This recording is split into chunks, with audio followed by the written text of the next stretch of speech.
Good morning, my dear students.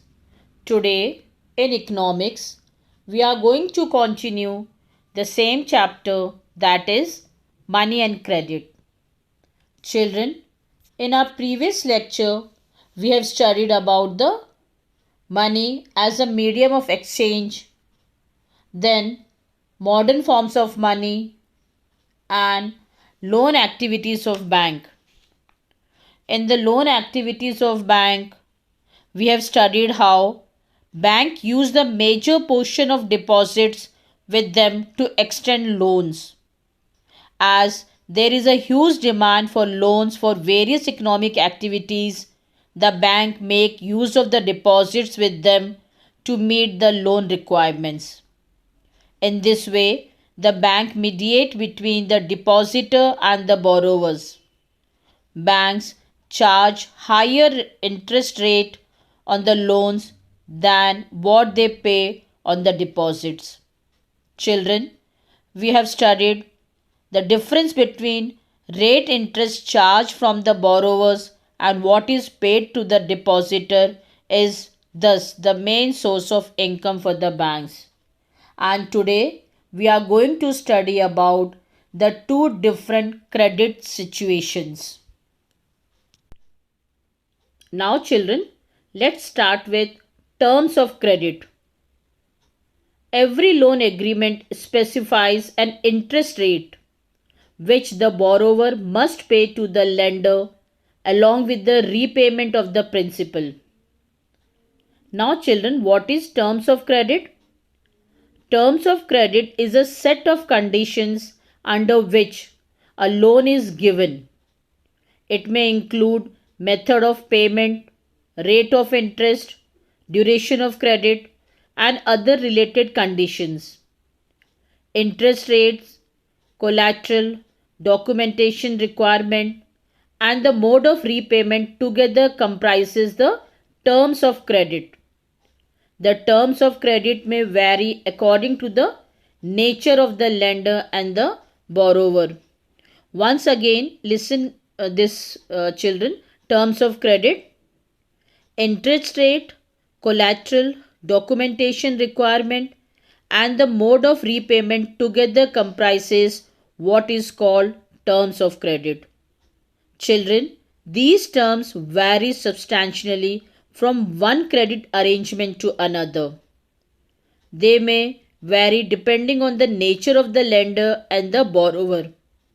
These are required to make the borrowers aware of the conditions to be followed for taking the loans. Now, what is collateral?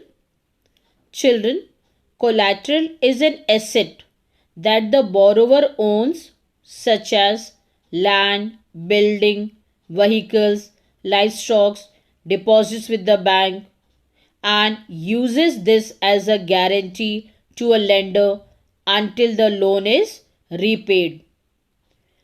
If the borrower failed to repay the loan, the lender has the right to sell the asset or a collateral to obtain payment. Properties such as land titles, deposits with the bank, livestock are some common example of collateral used for borrowing. Once again, see the terms of credit. Interest rate, collateral and documentation requirement, and the mode of repayment together comprises terms of credit. Children, the terms of credit vary substantially from one credit arrangement to another. Now, children, variety of credit arrangements. In rural areas, the main demand for credit is for crop production that involves considerable cost of seeds, fertilizers, pesticides, water, electricity, repair of equipments, etc.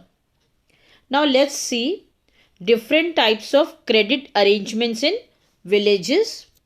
Now first, loan from the money lenders. Small farmers borrow money from the village money lender at high rate of interest Due to the high rate of interest, they fell in debt trap.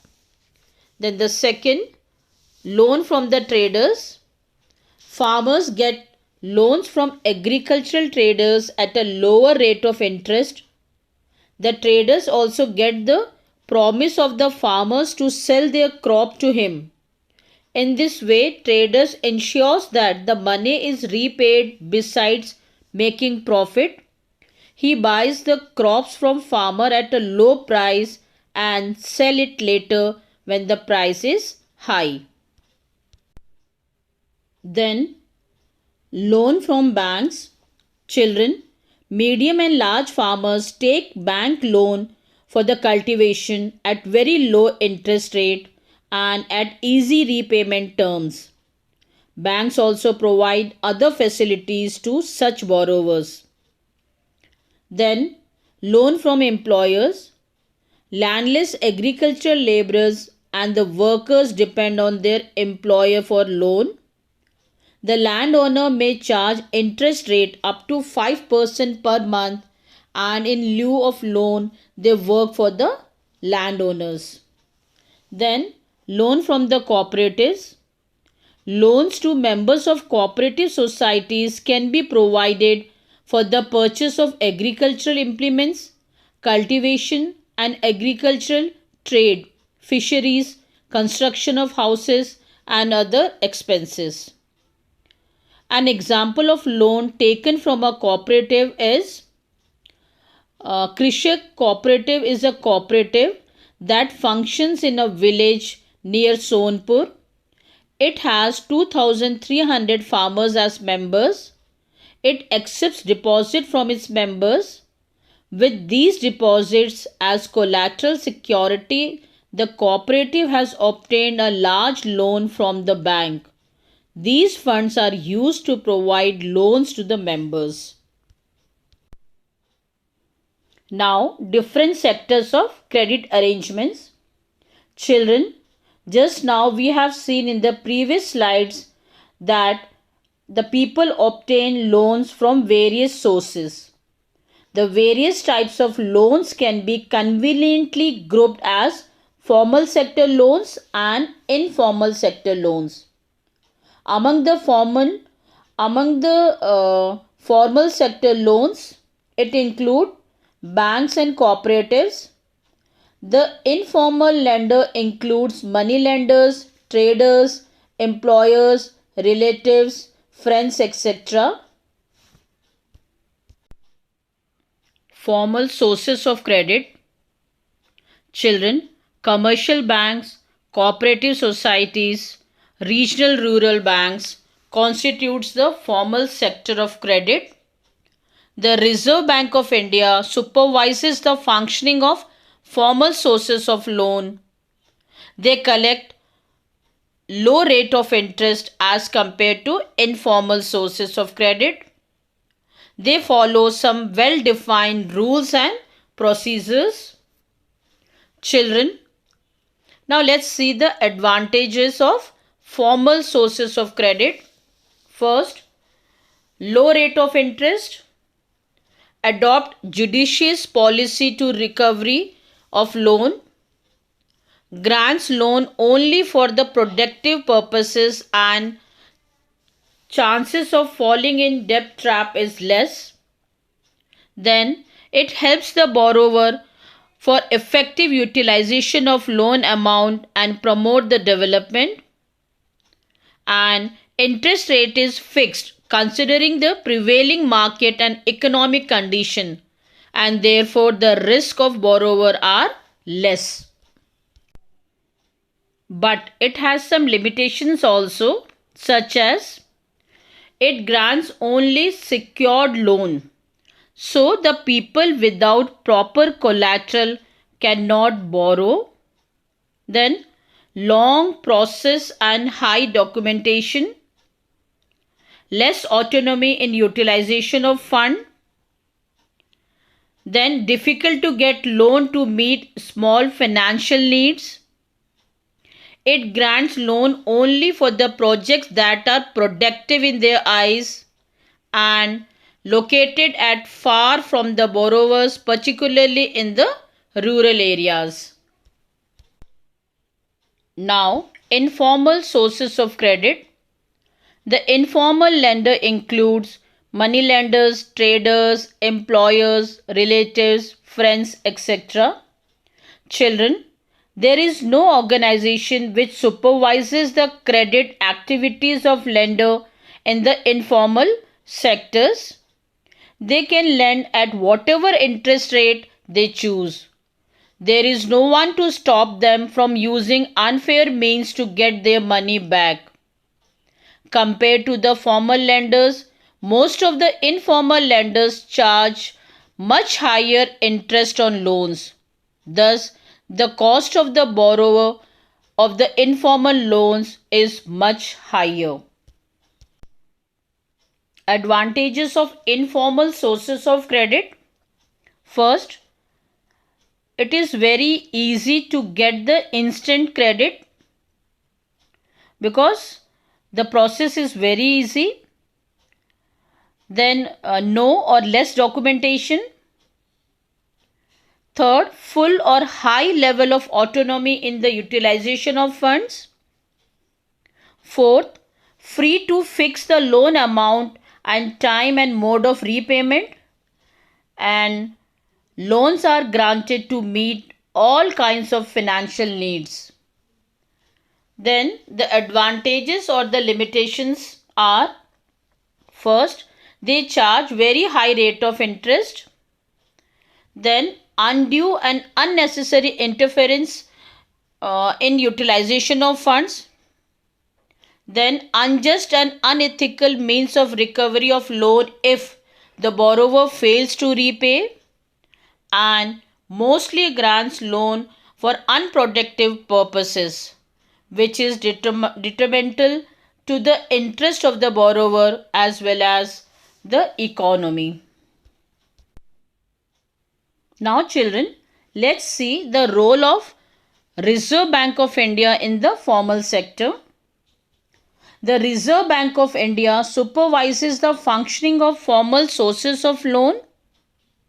For instance, we have seen that the banks maintain a minimum cash balance out of the deposits they receive. The RBI monitors the banks in actually maintaining the cash balance.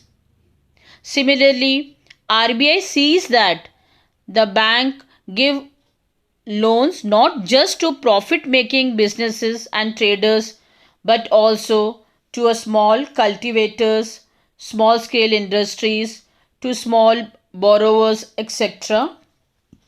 Children, periodically banks have to submit information to RBI on how much they are lending to whom and at what interest rate, etc. Now children, once again let's see the difference between formal sources and informal sources. First, informal sources, they are controlled by RBI, and informal sources are not controlled by anyone. Then second, reasonable and justified rate of interest in the formal sources, and informal sources mostly high and unjust rate of interest.